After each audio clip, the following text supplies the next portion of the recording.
Sir మీ అభిప్రాయం కూడా మీరు తెలియజేయండి. ఇక్కడ కాళేశ్వరం నివేదిక మీద చర్చ జరుగుతూ ఉంది కదా ప్రజలారా, ఎంత దుర్మార్గం అంటే ఇప్పుడు నెక్స్ట్ సబ్జెక్టుగా అది తీసుకొస్తా మీ ముంగటికి. నెక్స్ట్ సబ్జెక్టుగా తీసుకొస్తా.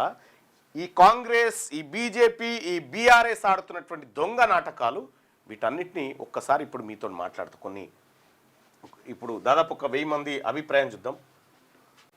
174% మంది దీంతో ఏకీభవిస్తున్నాం అనేటువంటి మాట చెప్పారు. Thank you so much. ఇదే జరగబోయేది. ఈ వెనకాలన్నటువంటి కుట్రను మనం పసిగట్టకపోతే మనం రాజకీయాలు చేయలేము. ఈ వెనకాలన్నటువంటి కుట్రలను బీసీలు పసిగట్టాలి, ఎస్సీ ఎస్టీలు వీళ్ళు పసిగట్టాలి ఏం జరుగుతూ ఉంది అనేటువంటి అంశాన్ని.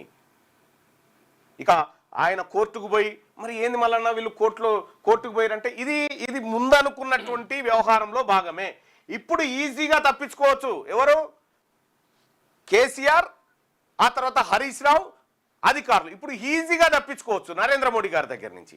వాళ్ళకి కావాల్సిందేంది? నరేంద్ర మోడీ గారికి ఈ రాష్ట్రంలో బలంగా ఎదగాలి, ఈ రాష్ట్రంలో ధీటైన ప్రతిపక్షంగా ఉండాలి, లేదంటే అధికార పక్షంగా మారాలి. ఇదే కదా వాళ్ళకి కావాల్సింది. కేసు అందిస్తూ ఉంటే ఇంకేం కావాలి? ఇదే జరిగే కార్యక్రమం అంతా.